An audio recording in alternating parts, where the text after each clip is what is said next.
हाँ जी, नमस्कार दोस्तों। आप सभी का स्वागत है एजू एजुकेशन यूट्यूब चैनल पे। जिसने भी अभी तक चैनल को सब्सक्राइब नहीं किया तो जल्दी से चैनल को सब्सक्राइब कर दीजिए और साथ में दबा लीजिए बेल आइकन का बटन। तो दोस्तों, हम आपका रोजाना लेते हैं ऑनलाइन प्रैक्टिस टेस्ट। तो आज हम स्टार्ट करने जा रहे हैं ऑनलाइन प्रैक्टिस टेस्ट नंबर 7। इससे पहले हम आपके 6 टेस्ट ले चुके हैं। जिस भी कैंडिडेट ने अभी तक पिछले टेस्ट नहीं देखे हैं तो देख लीजिए, सभी के सभी अवेलेबल है इसी यूट्यूब चैनल पर, या आप इसी वीडियो के डिस्क्रिप्शन में लिंक दिया गया है, वहाँ से देख सकते हैं। तो चलिए दोस्तों, स्टार्ट करते हैं। आज का हमारा टेस्ट हो गया इल्यूमिनेशन से, यानी प्रदीप्ति से। जितने क्वेश्चन हैं वो सभी के सभी इसी चैप्टर से लिए गए हैं। तो सभी के सभी मोस्ट इंपॉर्टेंट है आप सभी के लिए, जो एग्ज़ाम में पूछे भी गए हैं बहुत बार। चलिए दोस्तों, स्टार्ट करते हैं। आप सभी से कहना चाहूँगा, वीडियो को स्टार्ट करने से पहले सबसे पहले आप इस टेस्ट को ज़्यादा से ज़्यादा शेयर कर दीजिए, ताकि ज़्यादा से ज़्यादा कैंडिडेट जुड़ सके।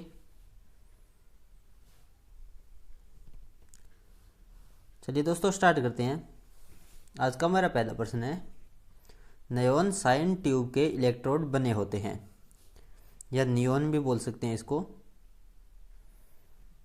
नियॉन साइन ट्यूब होती है तो उसके इलेक्ट्रोड किससे बने होते हैं? चांदी से, एल्यूमिनियम से, या लेड से, या लोहा, निकल और ताम्र, तीनों में से किसी से बने होते हैं? जल्दी से बता दीजिए कमेंट बॉक्स में टाइप करके। जो नियॉन साइन ट्यूब होती है या नियॉन साइन नली, उसके इलेक्ट्रोड किससे बने होते हैं? कुछ कैंडिडेट्स का जवाब सही आ रहा है। हाँ तो दोस्तों, इसका आंसर हो जाएगा डी, यानी लोहा, निकल और ताम्र से, इन तीनों में से किसी एक धातु से बने हुए होते हैं। कुछ नियॉन साइन ट्यूब होती है जिसके लोहा से बने होते हैं, और कुछ होती है जिनके निकल, और कुछ ऐसी नियॉन साइन ट्यूब्स होती हैं जिनके इलेक्ट्रोड है वो ताम्र से बने हुए होते हैं, या तांबे से बोल सकते हैं। अगला प्रश्न दोस्तों, 2 नंबर। जल्दी से बता दीजिए कमेंट बॉक्स में टाइप करके। यदि एक 6 वोल्ट का लैंप है, यानी एक 6 वोल्ट पर कार्य करने वाला लैंप है, अगर हम उसको 240 वोल्ट के साथ संयोजित कर देते हैं तो क्या होगा? जैसे मान लो एक 6 वोल्ट पर कार्य करने वाला एक बल्ब है, अगर हम उसको 240 वोल्ट पर जोड़ देंगे तो क्या होगा? क्या लैंप फ्यूज हो जाएगा, या लैंप थोड़े समय तक जलेगा, या लैंप बिल्कुल भी नहीं जलेगा, या लैंप सामान्य रूप से जलेगा? जल्दी से बता दीजिए, आपको जैसा भी आंसर पता है कमेंट बॉक्स में टाइप करके।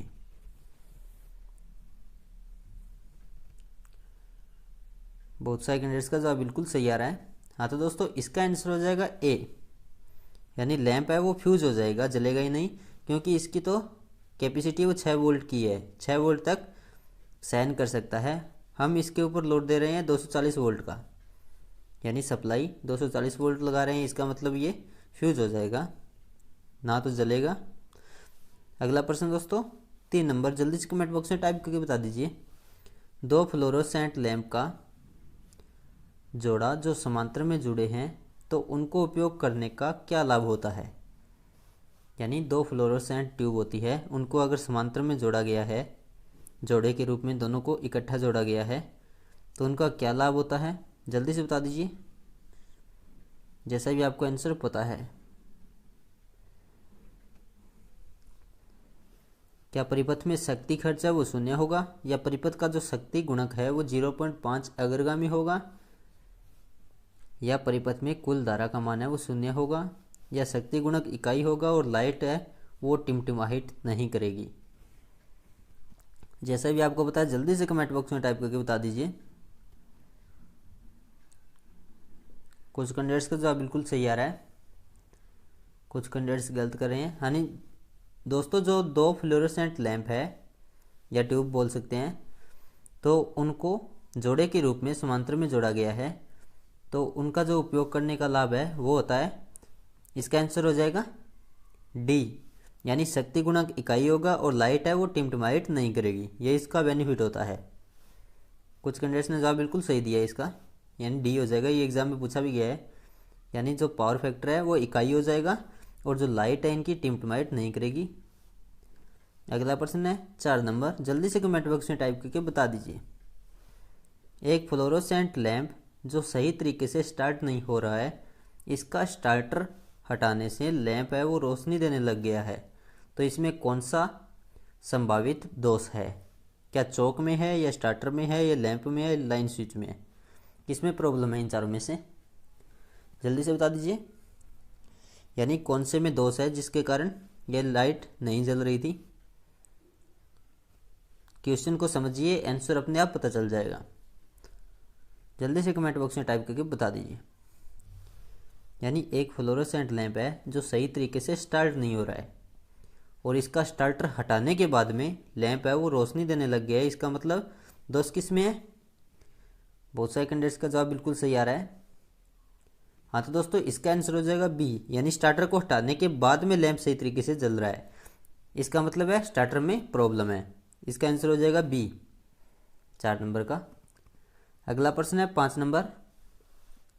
कल शाम को 8 बजे लेके आएंगे हम आपके लिए अगला टेस्ट। इसी यूट्यूब चैनल पे बने रहिएगा हमारे साथ।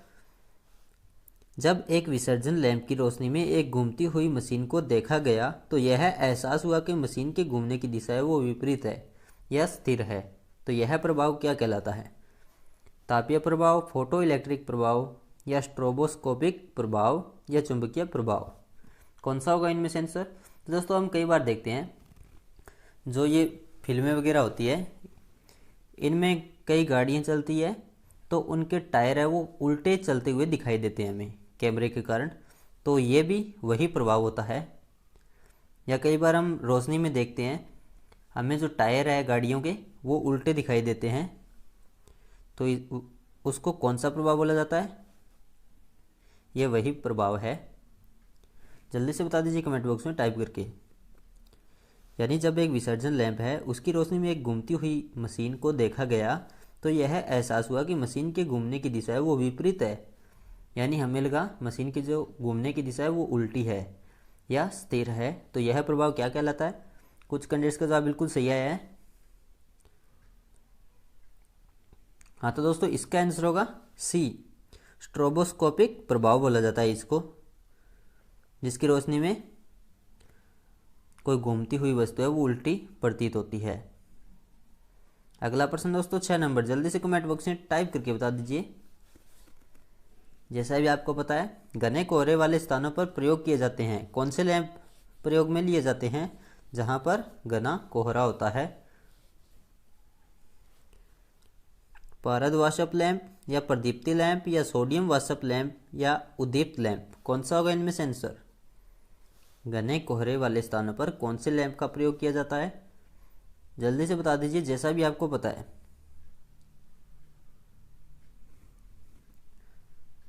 बहुत सारे कैंडिडेट्स का जवाब सही आ रहा है, कुछ कैंडिडेट्स गलत कर रहे हैं इसका आंसर। हाँ तो दोस्तों इसका आंसर हो जाएगा सी, यानी सोडियम वाष्प लैंप। घने कोहरे वाले स्थानों पर प्रयोग किए जाते हैं सोडियम वाष्प लैंप। इसकी जो लाइट है, लाइट का रंग पीला रंग होता है। अगला प्रश्न दोस्तों 7 नंबर। आजकल चौराहों पर हाई मास्ट लाइटों में प्रयोग किए जाते हैं सोडियम वाष्प लैंप, मेटल हैलाइड लैंप या मरकरी वाष्प लैंप या प्रदीप्ति लैंप? कौन सा होगा इनमें से आंसर? जल्दी से बता दीजिए जैसा भी आपको पता है। तो यहाँ पे टाइपिंग में गलती होगी दोस्तों, हेडलाइट होगा यहाँ पे। मेटल हेडलाइट लैंप या मरकरी वाष्प लैंप या प्रदीप्ति लैंप या सोडियम वाष्प लैंप? कौन सा होगा? यानी जो बाज़ारों में चौराहे होते हैं वहाँ पर हाई मास्ट लाइटों का प्रयोग किया जाता है तो उनमें कौन से लैंप लगे हुए होते हैं? जल्दी से बता दीजिए जैसा भी आपको पता है। यहाँ पे मेटल हेडलाइट लैंप है। बहुत सारे कैंडिडेट्स का जवाब सही आ रहा है। हाँ तो दोस्तों इसका आंसर हो जाएगा बी, मेटल हेडलाइट लैंप का प्रयोग किया जाता है चौराहों पर। अगला प्रश्न है 8 नंबर। जल्दी से कमेंट बॉक्स में टाइप करके बता दीजिए। आजकल सबसे कम विद्युत खर्च करने वाले व उच्च प्रकाश देने वाले लैंप प्रयोग किए जा रहे हैं। यानी जिनका जो विद्युत खर्च है वो तो बिल्कुल कम होता है और प्रकाश उच्च होता है। कौन से लैंप होते हैं? LED lamp, halogen lamp, CFL lamp या प्रदीप्ति लैंप? कौन सा होगा इनमें से आंसर? जल्दी से बता दीजिए जैसा भी आपको आता है। आजकल सबसे कम विद्युत खर्च वाले व उच्च प्रकाश देने वाले लैंप प्रयोग में लिए जा रहे हैं। लगभग कैंडिडेट्स का जवाब बिल्कुल सही है। हाँ तो दोस्तों इसका आंसर हो जाएगा ए, एलईडी लैंप। अगला प्रश्न है 9 नंबर। जल्दी से बता दीजिए कमेंट बॉक्स में टाइप करके।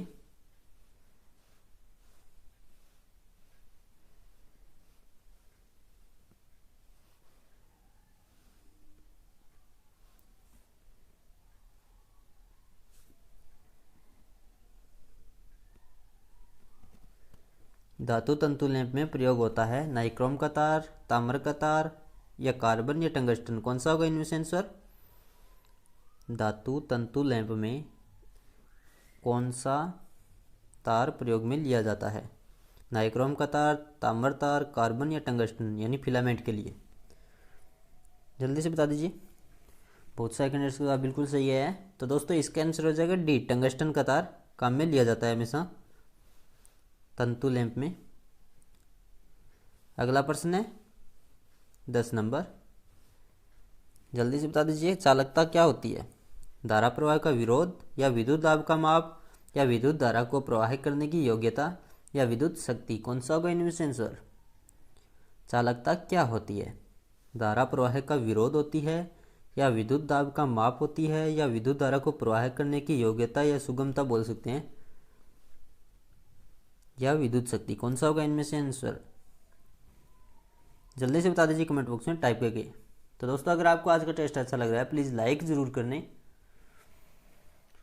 क्योंकि जितने कैंडिडेट्स देख रहे हैं वो लाइक करते नहीं हैं, शायद उनको पसंद नहीं आ रहा होगा। चालकता क्या होती है? लगभग कैंडिडेट्स का जवाब बिल्कुल सही आया है। इसका आंसर हो जाएगा दोस्तों सी, यानी विद्युत धारा को प्रवाहित करने की योग्यता चालकता कहलाती है। अगला प्रश्न है 11 नंबर। जल्दी से बता दीजिए कमेंट बॉक्स में टाइप करके। बिल्कुल ही सिंपल सा क्वेश्चन है। एक 250 वोल्ट वाले लैंप का जो गर्म प्रतिरोध है वो 625 ओम है, तो इस लैंप द्वारा ली जाने वाली धारा एम्पियर में पूछी गई है कितनी होगी, और लैंप की शक्ति है वो कितनी होगी वाट में पूछी गई है। यानी हमें इसकी पावर निकालनी है और इसकी धारा निकालनी है कितनी होगी। हमें वोल्टेज और रेजिस्टेंस दे रखा है। कौन सा होगा इनमें से आंसर? निकाल के बता दीजिए जल्दी से जल्दी। इसका सूत्र बता देता हूँ, आपको पता ही होगा। आई बराबर में V बटे R। 250 में 625 का भाग देने पर आएंगे, निकालना है। जल्दी से बता दीजिए जैसा भी आपको पता है। कुछ कैंडिडेट्स का जवाब बिल्कुल सही आ रहा है।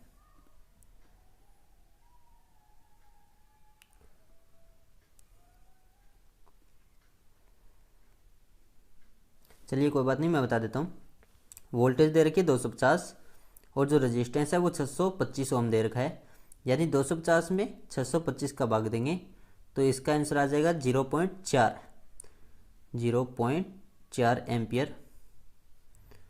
यानी ये तो करंट हो गई। यानी 0.4 कौन से में है? बी वाले में है।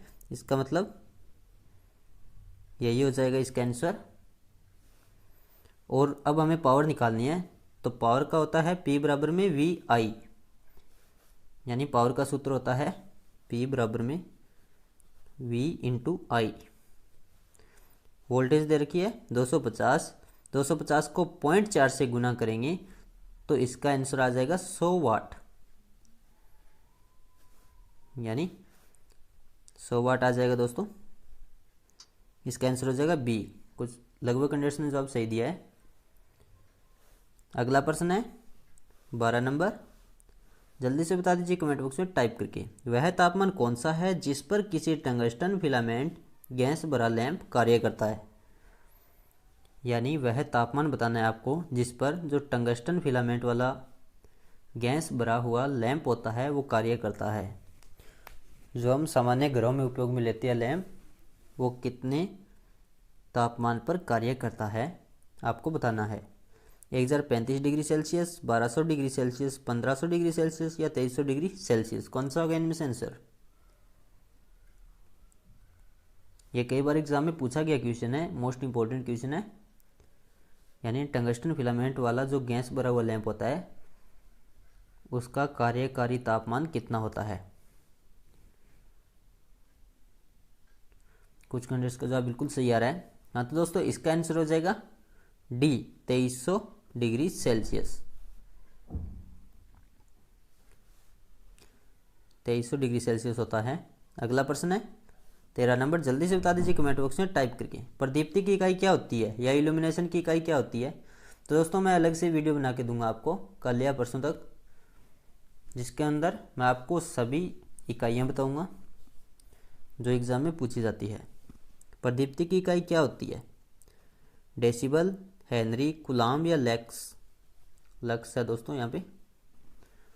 प्रदीप्ति की इकाई क्या होती है, डेसिबल, हेनरी, कूलाम या लक्स। जल्दी से बता दीजिए कमेंट बॉक्स में टाइप करके, या इल्यूमिनेशन भी बोल सकते हैं इसको। इल्यूमिनेशन की इकाई क्या होती है,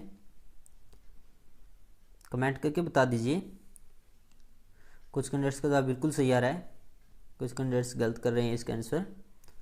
तो दोस्तों इसका आंसर हो जाएगा डी, यानी लक्स होती है हमेशा प्रदीप्ति की इकाई, या इल्यूमिनेशन बोल सकते हैं, इसकी इकाई लक्स होती है।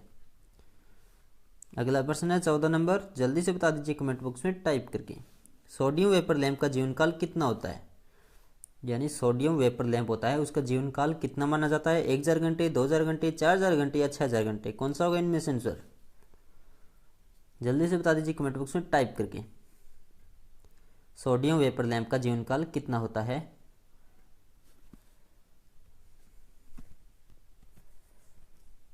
जैसा भी आपको पता है बता दीजिए कमेंट बॉक्स में टाइप करके।